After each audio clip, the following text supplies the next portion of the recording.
Perfect. I can just see a few more people dropping in, so we'll hold on a little bit longer.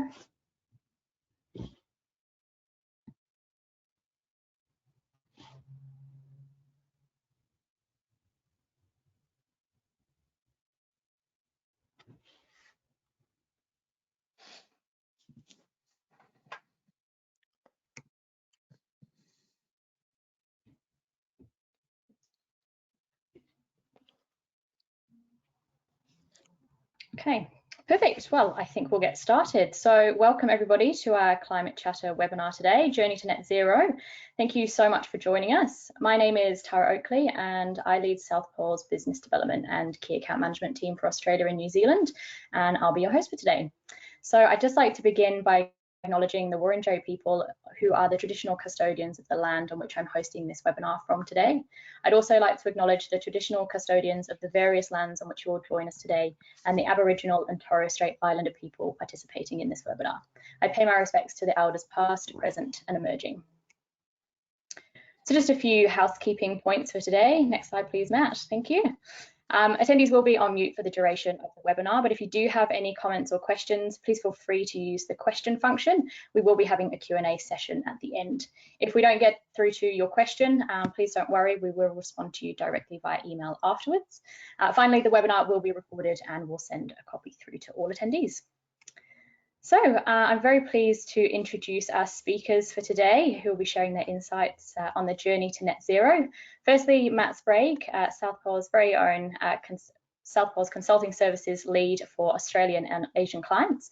He's focused on delivering greenhouse gas accounting projects and decarbonisation strategies to enable clients to work towards their sustainability and net zero ambitions. We also have Eva Ross joining us, Chief Marketing and Customer Officer at Cendol. Cendol is the first 100% carbon neutral shipping carrier in Australia and the US. Eva was previously at Airbnb running APAC's marketing operations and strategy and has a wealth of business and creative experience in helping startups to navigate rapid growth at scale and doing it sustainably. Again, please submit your questions for Eva and Matt throughout the session and we will get to them in our Q&A at the end. So I'm sure most of you already know a little bit about South Pole, but I'll give you a quick overview. So South Pole is a profit for purpose company. We're founded in 2006 in Switzerland, and we are here to enable corporates, capital markets, and the public sector to reduce their impacts on climate change, whilst mitigating risk and creating value on their sustainability journeys. We started primarily as a carbon project developer, and we now have the largest portfolio of climate action projects globally. Over the last 15 years, we've extended to a full service offering and have grown to almost 600 experts across 28 offices and representations around the world. So here is, next slide please, Matt. Thank you. So this is the climate journey to net zero, or South Pole's climate journey, and it really outlines the 5 key steps to climate leadership. So Matt and Eva will be discussing a few of these in more detail today and in relation to net zero. Just the key points. So first, starting off with measuring your footprint and understanding your risks, setting a roadmap and targets of where you'd like to be, and then reducing your footprint. We then move on into financing climate action, and that's what you're seeing, kind of offsetting residual emissions, and then finally communicating your results to your stakeholders. So South Pole provides support and services at every stage, so whether you're just getting started or you've already taken action in some areas, we can help you to take the next steps or align your current activities to a net zero ambition. So without further ado, I will hand over to Matt, who will talk through the journey towards net zero. Great, thanks Tara. So in this next section, we're going to review the drivers for net zero, the different elements of setting a net zero strategy, and some of the industry specific examples.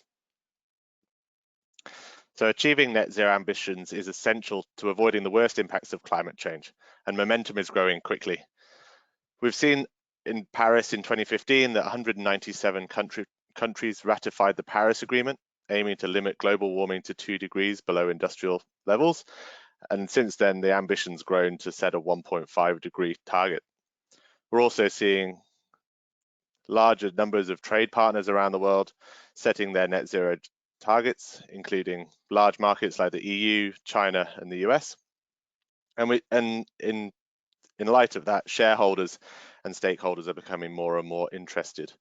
So, for example, the Climate Action 100+ initiative now has 575 investors signed up, managing $54 trillion in assets. And in addition to that, we have employees and customers who are expecting more and more action from the organizations from which they work and which they buy. And these people are willing to vote with their feet and their wallets. So the demand for action is growing very, very rapidly. We can see here the number of net zero commitments, and the source of this data is from the Science-Based Target Initiative, which we'll come on to a bit later. But you can see a massive spike in net zero commitments in 2020, mostly due to the SBTi's Business Ambition for 1.5 initiative, where a lot of companies that had already set science-based targets changed to also setting a net zero target. So the numbers in APAC are very, very positive. In 2019, we had 2 net zero commitments. Last year, we had 95, and year to date, we've got 15. So whilst there's been fantastic growth in setting commitments, there's still a long way to go. We're still behind Europe and the US, so more is needed. And some of the notable examples in APAC include Petronas, Gojek, Cathay Pacific, Glencore, Qantas, and Toyota. So there's some big people out there, big organizations setting these targets and really taking their first steps on their climate journey. So what do we mean by climate neutral, net zero, and climate positive? Now, often these terms are used interchangeably and slightly confused, but it's very important to understand the differences. So climate neutral is a snapshot in time. It's looking backwards and seeing what your emissions were over the past 12 months and purchasing offsets to make those emissions zero. And those offsets can be through emissions avoidance projects or carbon removal projects. Net zero, on the other hand, is more forward-looking. So rather than being net zero now or in the next year, we typically see targets over the next 2 to 3 decades when people are reducing their emissions as far as possible and using carbon removal offsets to remove any residual emissions. And then taking that one step further, we have the climate positive targets. So this is organizations going beyond net zero and removing carbon above and beyond their residual emissions.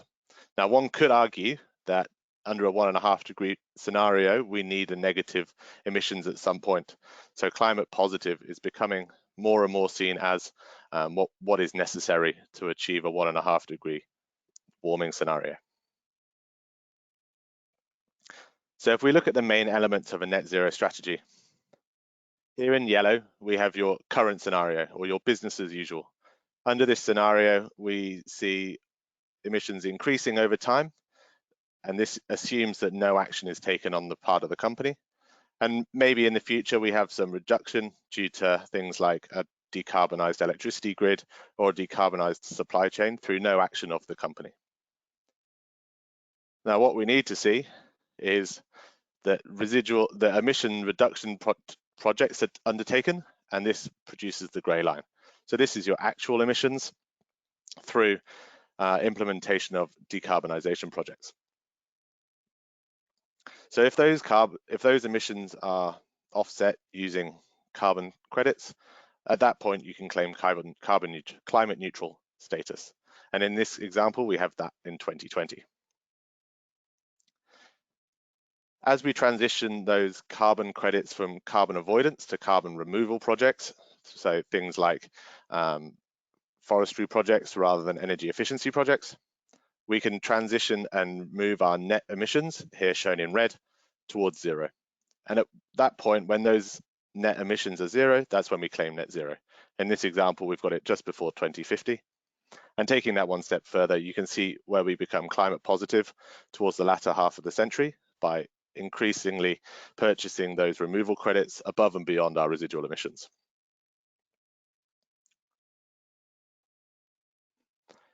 So South Pole talks to a lot of organizations, large and small, across various sectors of the economy, and we always see the same sorts of challenges come up. Now, often these fall into 2 different categories, one being technical challenges and the other being business challenges. Now, today in my section, I'm going to be talking mostly around the technical challenges, and Eva is going to be touching more on the business side and how Cendol have overcome some of their challenges. If you have any specific questions on any of these topics, feel free to drop them into the chat and we'll try and get to them towards the back end of the session. And some of the technical challenges are around what credits and removals and offsets you can use, how to calculate greenhouse gas emissions, what targets you can set, the different and the varying and changing definitions over time. So taking one step back and understanding where our greenhouse gas emissions are coming from is key. So we need to know where we're starting from to be able to set robust and ambitious targets. So everything we do, every place we drive or fly or anything we eat or buy has energy and emissions associated with it. And by adding up all these activities and all these purchases and all these transportation and electricity consumption, that's where we get our carbon footprint, or also known as our greenhouse gas inventory. Climate accounting should be taken as seriously with as much detail and granularity as financial accounting, because it is becoming business critical. So what's included in your footprint? We follow the Greenhouse Gas Protocol, which is the leading standard on calculating your emissions, and they break it into 3 scopes. Scope 1 is direct emissions through activities undertaken on your site or in your building. So examples being natural gas in boilers or fleet vehicle petrol and diesel consumption. Scope 2 are indirect emissions due directly to your activities, and examples include electricity, weight and heat and cooling services provided. And then scope 3, also known as supply chain or value chain emissions. They're indirect emissions associated with your activities, but over which you have little or small levels of control or influence. And these include things like everything that you buy, every service you contract, your waste, your business travel, transportation, all the way through to the use and disposal of any products that you produce. So by following the Greenhouse Gas Protocol defines the scopes that we need, but we also follow international best practice around net zero strategy definitions, where scope 3 emissions should be included. Scope 3 is often the largest emission source and introduces the biggest challenges, but by omitting them, you're missing the biggest part of your emissions quite often. So moving on to decarbonisation strategies now. There are 3 key considerations for target setting. The first being ambition. So understanding where your emissions are now and also where they're going to be in the future. We need to understand the challenge over the next 10 to 20 years of growth for your company, not just where you are at the moment. The second point is around emissions inclusions. As we mentioned, scope 3 emissions should be included in any target, and also coverage. You need to decide whether the target is going to be set at a group level or at a brand or company level, because this will have big impacts on the target and the strategies that we set. The second consideration is around methodology. Often, net zero targets are 10 to 20 years away, and to be able to achieve a meaningful target, we need more short-term targets. And often setting a science-based target over the next 5 to 15 years is a good place to be able to have a meaningful target that's in line with science. And even shorter term, whether you want to set a renewable energy through the RE100 or going climate and carbon neutral. The other point around methodologies is whether you can follow an absolute contraction method with the SBTI or a sectoral decarbonisation approach. And it depends on which sector you're in. For example, power generation, iron and steel, transportation have sectoral decarbonisation approaches that are ready to go, whereas other companies and other sectors of the economy don't have these methods available. And thirdly, we've got alignment and timeline. So when is the target set for? Ideally, it needs to be before 2050 to align with a 1.5 degree warming, or 2070 to align with a 2 degrees. But can you go faster? Now, identifying projects now that can be implemented to reduce your emissions is key to avoiding the worst impacts of climate change in the future. So we mentioned science-based targets and the SBTI. So the science-based targets are greenhouse gas emission reduction targets that are consistent with the latest climate change scenarios and corresponding carbon budgets. So this sets out the rules of how to reduce emissions to stay within that 1.5 degree target. And they define how quickly companies need to reduce their emissions in order to mitigate the climate change and enable a clear view of your decision-making criteria. Now, interestingly, the SBTI have just changed their minimum criteria. So previously, they were allowing well below 2-degree targets and also 2-degree aligned targets. They've now changed that minimum criteria to be a 1.5-degree aligned target. So this changes the level of ambition for all corporates and organizations that are signed up to the SBTI, and people are being invited to increase the level of ambition of those targets over the next 5 years.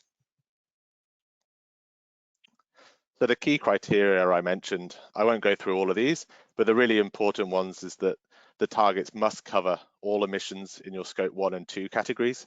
And if your scope 3 emissions are greater than 40% of your total footprint, you need to set a scope 3 category as well, a scope 3 target as well.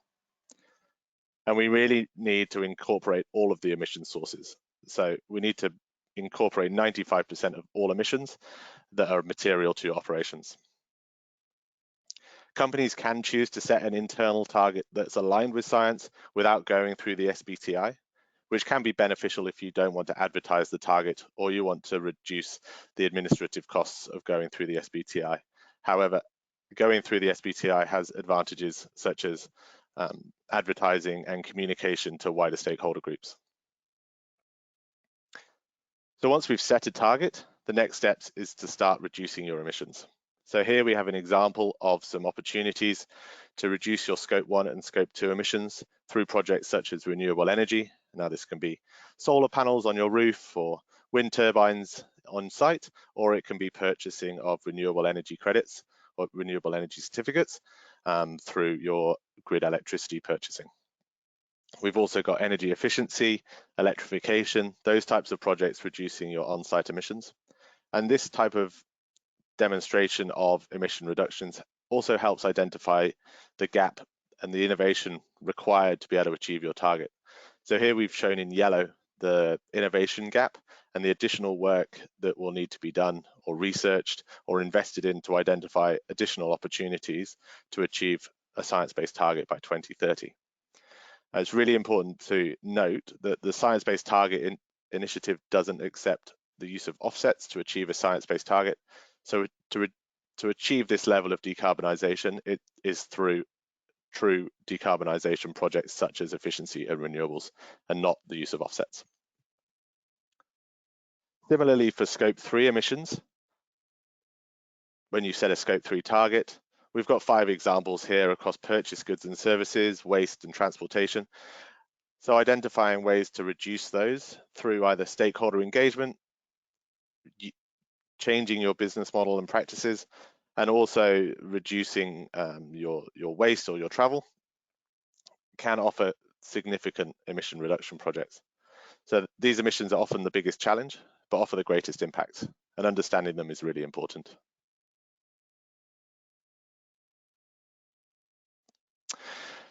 So we have a couple of examples of some science-based target and net zero projects that we've done with some clients. So this is a large restaurant operator, and they've set a science-based target for 2030 and also a net zero target for 2040. Now for the restaurant operator, they have a number of challenges. Firstly, you can see that they have a large growth projected over the next decade, almost doubling their current emissions. So not only do they have to reduce from today, they have to reduce and offset, they have to reduce their emissions that are going to be coming over the next decade as well. And their biggest opportunity is through the emissions embedded in the food and packaging that they purchase. Now, the biggest challenge here is they have little direct control over the emissions from, say, beef, without working very closely with their supply chain. They have other opportunities such as changing their business model from selling less beef products and maybe switching to poultry or fish products which have lower emissions, or they work with their farmers and their suppliers to work out how to reduce emissions from that beef product through use of seaweed or additives or different herd management practices. Their other challenge comes with having a large number of sites, including franchises, so data collection is always challenging for these types of organizations. And thirdly, they've got a challenge with having two different targets and also different requirements for each. So for this company to reduce their emissions by 63% from the baseline to achieve a science-based target, they need to do that without the use of offsets. So they need to do it through projects, implementation, renewable energy, and energy efficiency. Whereas to achieve net zero by 2040, they can use offsets. So they're allowed to offset the residual emissions once they've achieved their science-based target using offsets, but not to achieve the SBT. Secondly, we have an example from a building supply company. Now they have a slightly different challenge in the fact that most of their emissions come from the use of the products that they sell in their store. For example, the gas used in the boilers and the gas boilers that they sell to clients throughout the use of that boiler, throughout the lifetime of that boiler.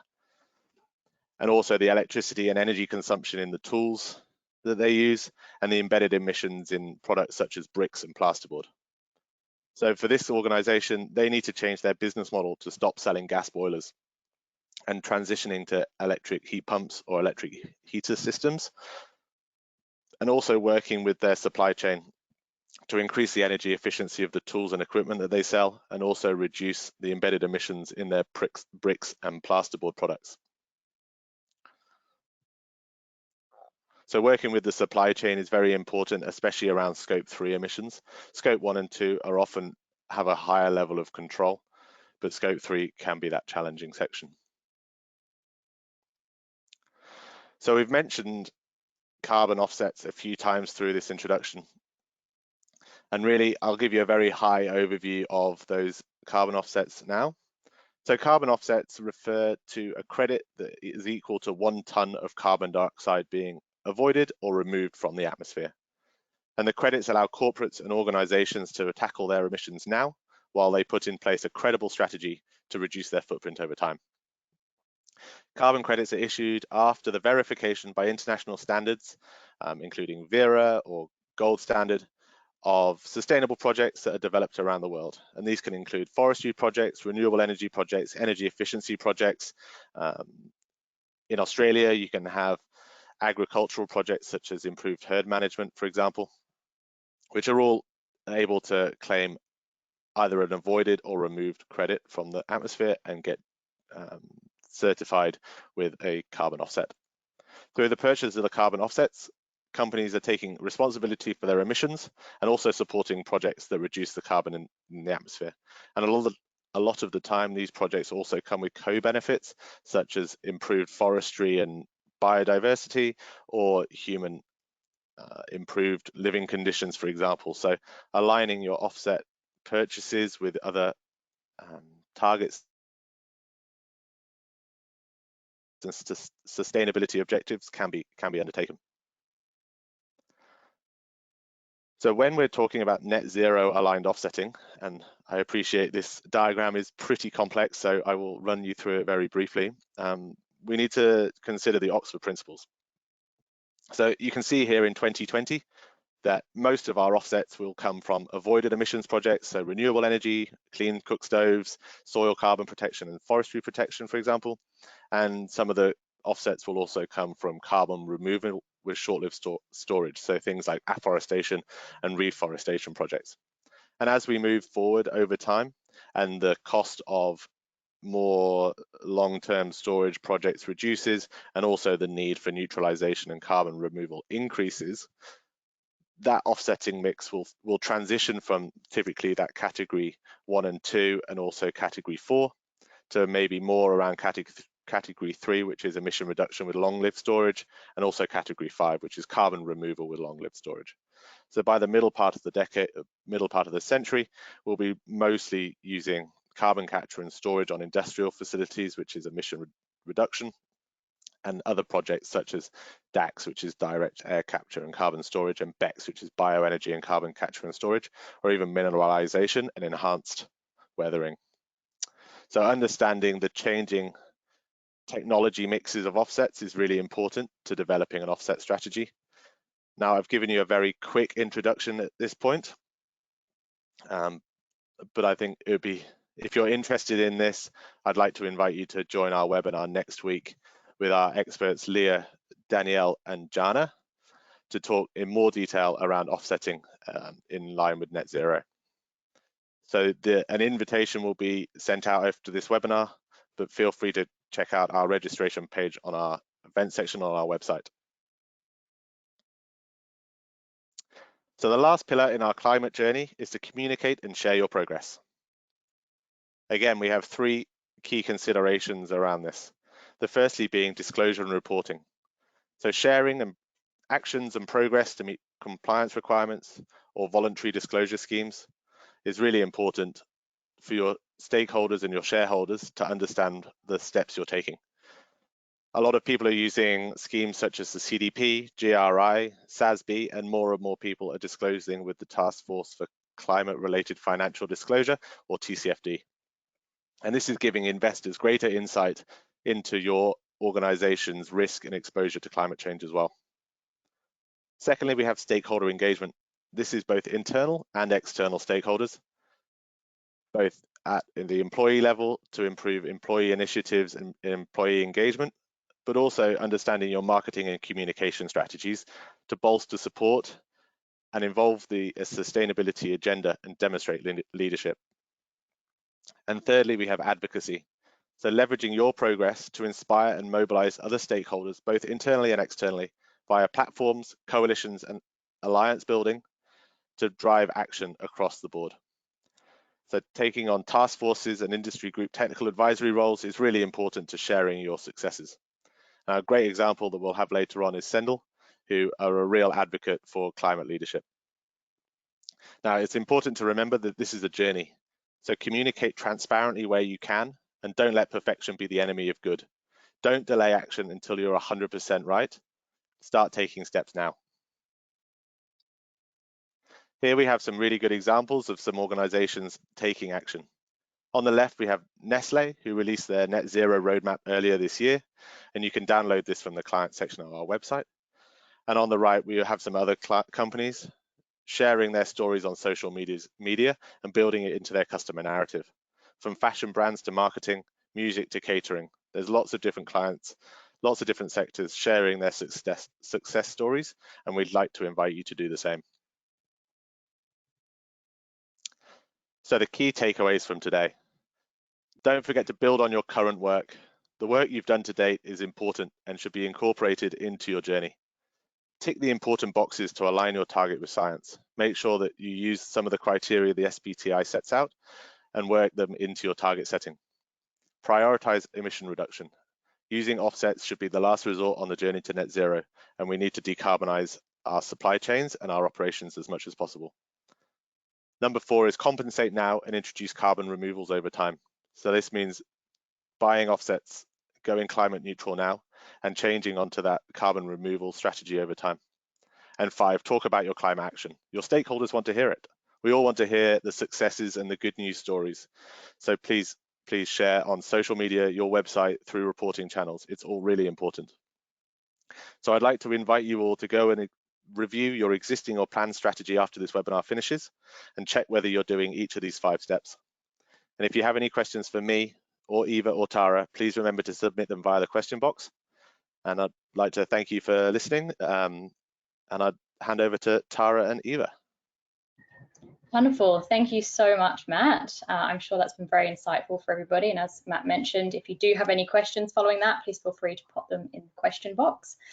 So now I'd just like to move over to introduce you to Eva. As mentioned, she is Sendel's Chief Marketing and Customer Officer, and she's here today to talk about Sendel's climate action to date and future ambitions. Again, Cendol is the first 100% carbon neutral shipping carrier in Australia and the US, and is a technology B Corp. Cendol helps small and e-commerce businesses thrive by providing a parcel delivery service that's simple, reliable, and affordable. So Eva, thank you so much for joining us.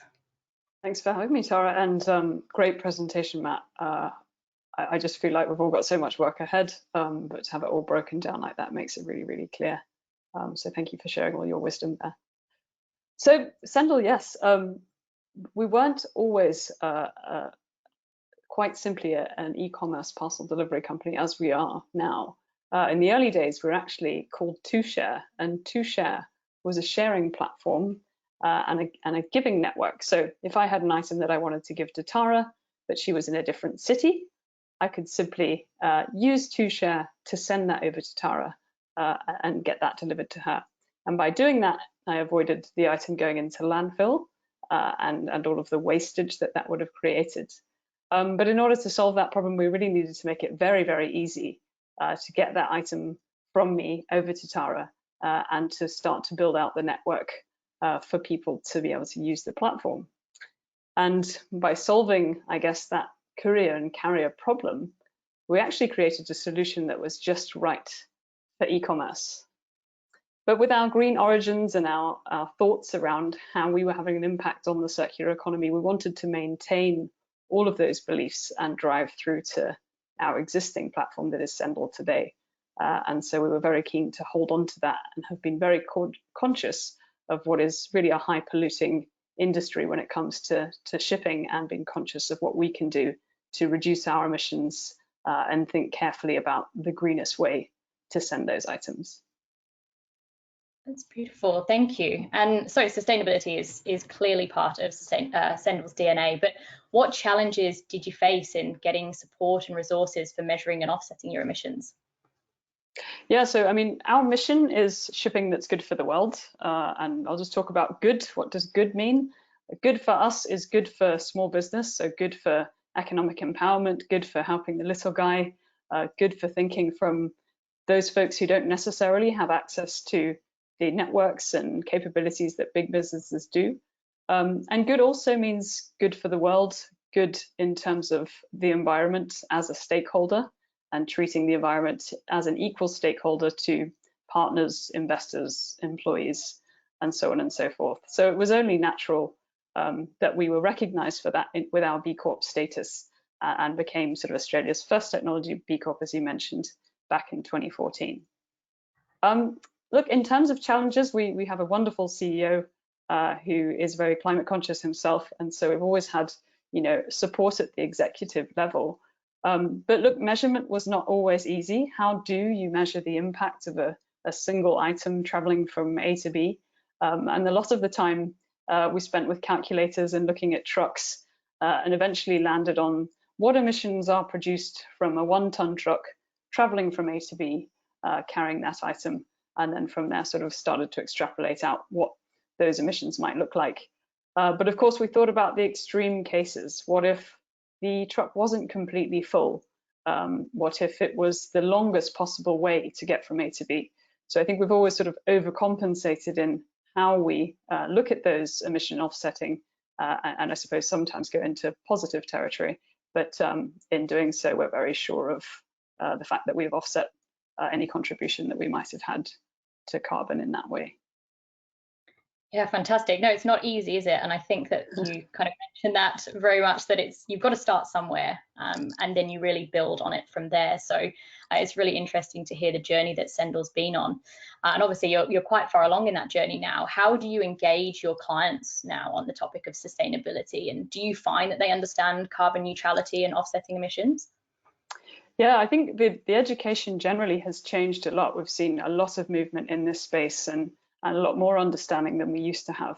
I think in the early days, and Matt did talk about communicating, I think a lot of people came to Sendle because the prices are really affordable, and they still do. But often when customers realize that, of course, the deliveries are carbon neutral, they stay for those reasons and for those brand reasons. And for a lot of people, they've worked so hard to think about what the product is that they're going to sell, how they're going to package it, how they're sourcing all of the components of it, that when it comes to that final delivery, they really are looking for a carbon neutral solution or a green solution. So for us to be able to provide them the materials and the marketing to talk about that is really, really valuable, and then sort of forms part of those small businesses' own marketing, which is great. And in terms of engagement, so each year we ask our customers to vote on the carbon offsetting projects that they feel most aligned to, and we give them some information with a lot of help from South Pole on what those projects are and what the decarbonisation of them is, or the reforestation or whatever it might be, and the way that contributes to their local environment. Yeah, wonderful. I think that's an incredible way to get people involved, and we really do need to keep communicating and driving that forward, because it's those messages that are really going to help us drive change. So it's incredible that that's Sendel's approach, and I'm glad to hear that it's working so well. And so obviously increasingly climate action is becoming business as usual, we're seeing, which is fantastic. But as a first mover in your sector, what brand or customer loyalty benefits have you seen from it? Yeah, it's taken us to all sorts of interesting places. I think being part of the B Corp network has been incredible. I think we get a lot of support in the B Corp space through partnerships and through those opportunities. I think also, more and more of our partners. So, for example, we partner with Shopify, and for them, finding a conscious partner and a climate conscious partner like Cendol was key as they entered the Australian market. So we're finding that those conversations are happening at every level, not only at our customer level, but also in some of those larger partnership and corporate engagements as well. So it's that message is really carried through from employees to those sorts of stakeholders.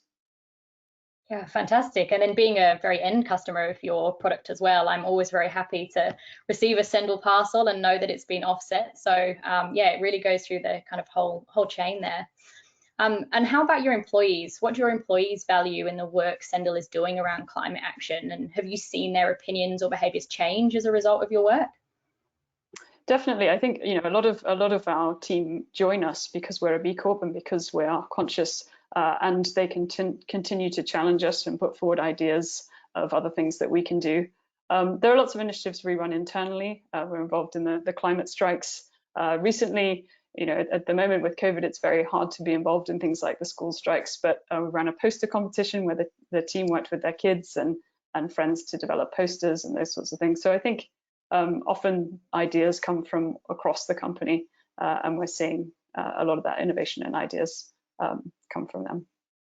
It's fantastic to hear. Their word is really getting around. So now let's talk about net zero a little bit more. Why do you think it's so important? So yeah, back in 2019 at COP25, we joined 500 other B Corps in the commitment to net zero. And the goal there is actually net zero for 2030. And I think, look, by trying to act now and decarbonize our business, or certainly have influence over our partners in doing so, we're really setting up for the future. I talked a little bit about, really we are in a climate emergency and we're doing everything we can from shipping that's good for the world, but I think we're going to have to go a lot further, and really Matt's slides there just showed the situation that we are in now. So this is just the first step in our journey where we are now. Yeah, absolutely. And I mean, you've been carbon neutral for so long. So what prompted you really to take those further steps and aim for net zero? And perhaps you could explain a few of the challenges that you might have faced internally in taking this next step as well. Yeah, I mean, if you think about our business model, so our business model is to use the underutilized capacity in a truck, try and fill that up, or if the truck was going to be traveling back down the same street but empty, we're using that capacity. So I suppose from day one that is a very first step. Then we thought about, well, what can we do in terms of offsetting the GHGs that are created through that process, and then started to look at what else we could do. So last year we partnered with Bonds, and they have a fleet of electric vehicles. They're off-grid solar-powered electric vehicles, and so a lot of the deliveries that we're doing locally in Sydney are completely carbon neutral just in and of themselves, which is great. I think we're looking to expand that network, and then of course working out what we can do to influence folks around us when looking at renewables. But I think that that's just the beginning of the journey, and we're going to continue to work out what projects we can work on, who we can have influence with, and as we diversify our network further, just see what green solutions are out there. Yeah, perfect. And you mentioned projects there. What carbon removal projects are you looking at the moment? Yeah, well, it's actually nearly voting time, so it'll be up to our customers, but we've just been looking at a few different options. I think reforestation is certainly key for us in terms of trying to move to that next step of sort of beyond avoidance. But we'll see soon the voting options will come out, and we'll hear from our customers and employees on where they feel we should be investing. Wonderful. And us at South Pole are going to be very interested to hear what people are after as well, so we can continue to grow our portfolio of projects to help you. So fantastic. So when and how are you going to introduce the net zero into Sendel's customer narrative?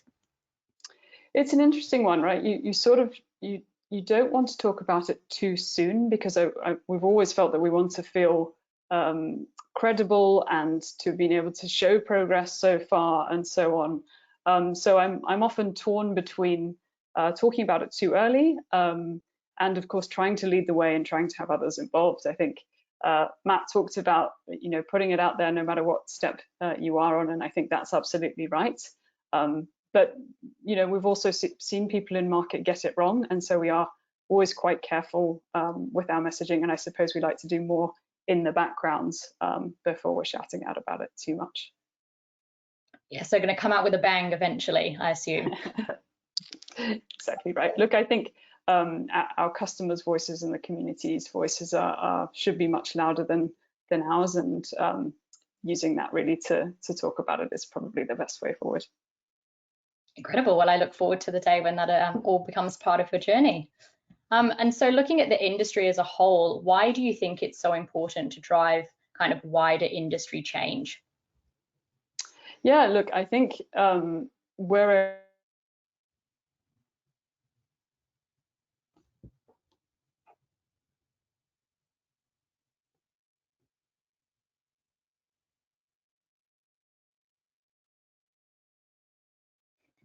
Okay, I was hoping Eva might just drop back in. Looks like internet's not going so well where she is at the moment. It must be some of this terrible weather that we're having. So perhaps I will move on to some questions from the audience that are for Matt. So we'll give that a try now. Matt, if you'd just like to join us on video, fantastic. Hi, everyone. Wonderful. We'll get back to Eva when she can join us. So Matt, question for you. When setting a science-based target and a net zero target, do companies always use the same baseline year? It would make a lot of sense to use the baseline year. I wouldn't say always, but it would make a lot of sense, because then everybody knows where you're starting and where you're trying to get to. If you start using different baseline years, it can become confused. Every time you're trying to talk about your target, a percentage reduction from when, what are we reducing? So I'd strongly recommend using the same baseline year. With that baseline year, it doesn't have to be the last 12 months or last year. It can be maybe a couple of years ago, 2 or 3 years back. I wouldn't go much longer than that. The benefit of going back maybe 1 year, potentially you put in a huge project last year. You've put in, all the solar panels on your new building, and you want to take some credit and take some benefit from that to be able to share with your stakeholders your early wins. So going back a couple of years, and the other reason would be around being representative of a standard business year. We all know 2020 very rarely sort of demonstrates normal business year for anybody. So going back potentially pre-COVID, or now hopefully post-COVID, using that year as well to make sure that those emissions are sort of representative of where you are. Perfect. Thank you for clarifying. I've got another one here for you, Matt. So if a company is certified as carbon neutral by Climate Active, what is their timeline to get to net zero? Is it the year that they are certified? So Climate Active, just for people's information that maybe aren't in Australia, is the Australian federal government's carbon neutral certification scheme. So they require that you calculate your greenhouse gas emissions and purchase offsets corresponding to that greenhouse gas footprint. They don't have a requirement beyond that. So there's no requirement from Climate Active to be net zero by any point in the future. Currently, they're happy to be climate or carbon neutral every year on year.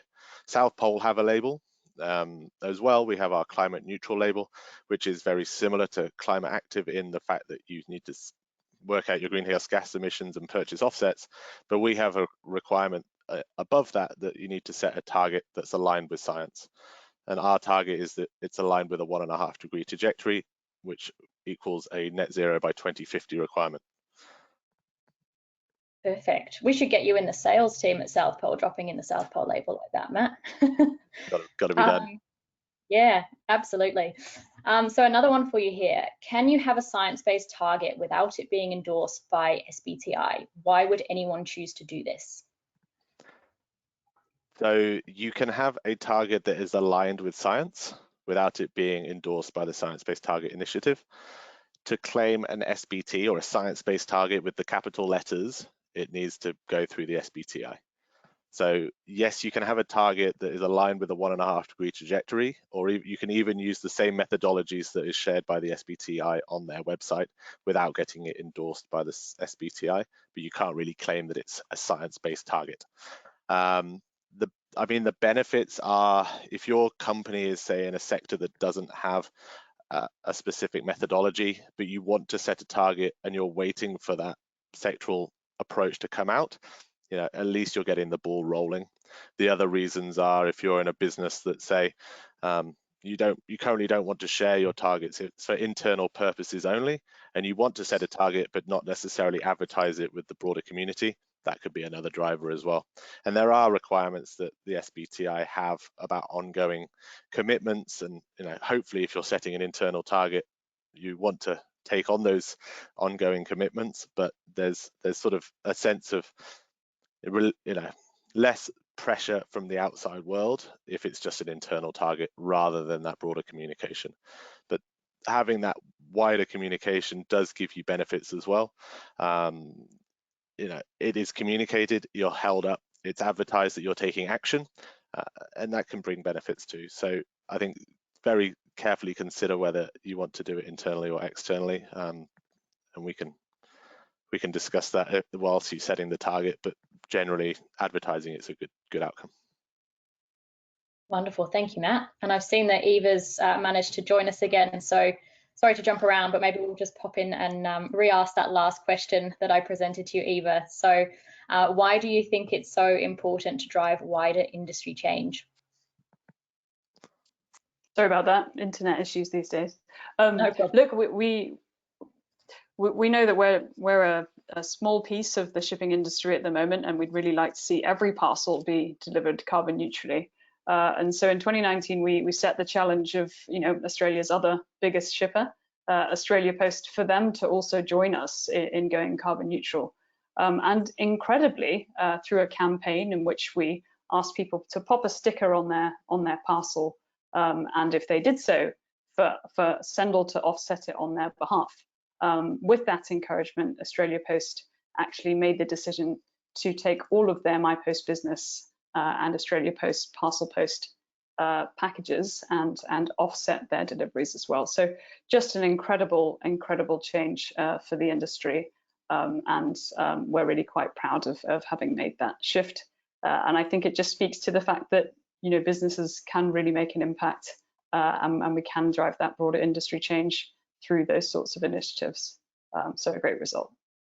Absolutely, something definitely to be proud of there. So thank you for driving the change in the industry. Final question really to you, Eva, from me was, what is next for Sendle?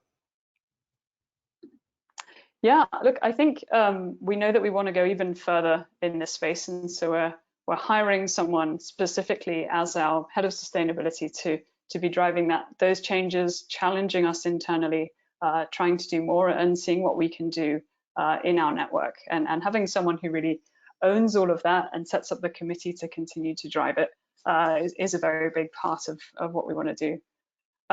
Look, the lead up to COP26 is here, and we're going to be doing quite a lot of campaigning around that and working with some of our partners.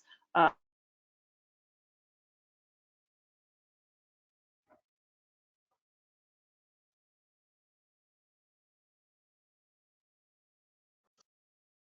think we might have to accept that we've lost Eva again. I'm dying to know what she's going to say.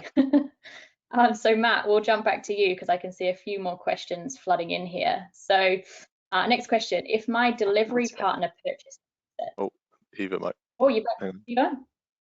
I'm back. Oh, perfect. Sorry, I was continuing on without you. Please do carry on. All good. No problem at all. So yeah, look, I think finding that delivery partner is really, really key. Wonderful. Okay, I'll just jump back to that question to you there, Matt. Might have lost Eva again. If my delivery partner purchased offsets for its delivery service, can we recognise it as a reduction in our Scope 3 emissions? Yes, you can. So I think simply put, yes, you can in terms of your targets.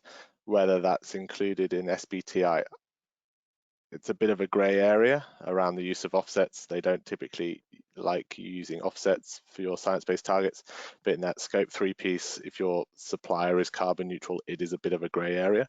In a net zero strategy, yeah, absolutely. But what we'd like to do is encourage those offsets to be those carbon removal credits rather than just carbon avoidance credits. So understanding what offsets they're using is quite important too. Perfect. And I actually have kind of a question to pose to both of you here. It'd be great to get your comment, or each of your comments, and I'll put it to Eva first, just in case we have another internet slip up. So is there a risk that going carbon neutral reduces the pressure and momentum externally or internally to continue pursuing absolute reductions, and how can that risk be avoided? Look, I think a lot of it is education, right? Simply working towards offsetting those emissions certainly isn't enough. But I think the first step is creating a lot of awareness around why and how, and starting to have customers and our customers' customers and our friends and our families aware of all of that. I think once you can engage in that conversation, then there's an opportunity to carry through and say, hey, look, this is great that we're doing these parts and our parts so far, but what about what's next? So I think that every little bit counts, and kicking off those initial conversations is really what we're looking at. And there's a really good point, Eva, and I think I'd go a little bit further than that. It can be used to increase the pressure and increase the focus internally. So by going carbon neutral, you've automatically introduced an internal carbon price into your organization. Your CFO is going to be seeing the amount that you're going to be spending on offsets on an annual basis, and all of a sudden it's a board level focus. How can we reduce these ongoing costs to our organization? What can we do that's smarter or better or having a long-term focus than just buying offsets on a year-on-year basis? And by working that internal carbon price into procurement and project decision making, can flip a project from being negative financially viable to positively financially viable. So all of a sudden that renewable energy project that you've been sitting on, or that energy efficiency project that's almost borderline, starts to becoming more and more sort of beneficial and viable for your organization. So using your carbon neutrality as a talking point, as a stepping stone, and internalizing those decisions can be really powerful as well. Money talks is what you're saying in that part, Matt. Very much so. Absolutely, that'll always get everybody on board. Yep. Another one here for you, Matt. Can you clarify the nominated or preferred SBTI target for 2030? Is it 50% reduction on 2005 levels? Or 2005 levels is how they pose the question here. Or don't quote me on 2005, but from today it's about 42% reduction by 2030. So it's around about a 50% reduction over the next decade. My memory doesn't go back to 2005, unfortunately. But to achieve a net zero by 2050, it's a 4.2% year-on-year reduction that we need. Perfect, thank you for clarifying. Another one again for you, Matt. We seem to have lost Eva again, unfortunately. Yeah. So my company is already offsetting emissions and have made a net zero commitment, but we are not actually sure what to do next. What would you suggest? I think there's a couple of steps. You need to define what year your net zero commitment's in, what scope of emissions are going to be included, and then the next step is to identify the projects and start prioritize emission reduction projects. So whether that's through an energy audit or a renewables or some brainstorming or sort of strategizing sessions to identify what you can do first. It's, quite often renewable energy procurement through grid supply can make a big impact on your emissions without having to do anything on site and implement any projects. So that quite often that's a good first step. And then from then on, it's identifying energy efficiency projects, supply chain can be sort of delayed, and because you have sort of greater challenges over changing those emission sources. But when you're doing your climate neutrality, you get a really good understanding of where the hotspots are in your greenhouse gas footprint, and that can often be a good place to start. You know, if 80% are from a single source, well, that's probably a good place to start as well. And it's a sort of a toss-up between getting easy wins on the board, which can help take the next step and the next step and the next step, and also making big impacts. So trying to prioritize is quite important as well. Wonderful. I think the correct answer was contact South Pole, Matt. That's why you're in the sales team, Tara. Perfect. So another one here. Can you please tell us more about what South Pole is doing in the blue economy and carbon capture and storage space? By blue economy, I assume we mean blue carbon projects and carbon capture and storage. I think we now have 2 blue carbon projects up and running. I'm not sure if they're on our website, but they will be shortly if they're not, so watch this space. And in terms of carbon capture and storage, we have, we're not doing direct projects, but we have an investment facility that's looking to get traction across these types of technology by investing early in early movers and trying to drive up demand for those technologies and therefore drive down prices. So I think check out our website in terms of those types of projects, and also our LinkedIn page has quite a lot of information around that too. Perfect. Another one here for you, Matt. Are there any organisation holding companies accountable for claims like net zero? I can't give you specific examples, but what's important when you're at a holding company level, if you set a group level target, that all elements of that group need to come along on the journey. So with science-based targets, if the parent company sets a target, that can apply to all of the subsidiaries, but then a subsidiary can set their own target as long as it's at least as ambitious as the parent company. So there are considerations around group level targets versus subsidiary level targets, and it's important that all of your subsidiaries come on the journey. Otherwise, you're sort of introducing additional risks around offsetting requirements and potential claims of greenwashing if you haven't decarbonized as fully as possible on that journey. In terms of holding companies, sort of financial businesses, I'm not entirely sure, but more of organizations, then yes, certainly parent companies have set targets and sort of pass those down to their subsidiaries. Wonderful, perfect answer. Thanks, Matt. So we're just about to run out of time. Whilst Eva is on the call, final question to you. Oh no, she's gone. Oh, no. Mind. I wanted to find out what she was most excited about with her net zero journey, or Sendel's net zero journey, but that one will have to wait until afterwards, unfortunately. Perfect. Well, I think that's us done for today. So oh, Eva's back. Can you hear us, Eva? Is she there? Are you with us, Eva? No, we'll assume not. Not to worry. All these technical faults are bound to happen when we're all working from home during a lockdown, but not to worry. Thank you, everybody, for joining us today. I hope that was insightful. It certainly was for me, and I even work at South Pole. So any further questions that you do have, we can follow up via email. And as I say, the recording will be sent to you afterwards. Everybody, enjoy the rest of your day. Thank you so much.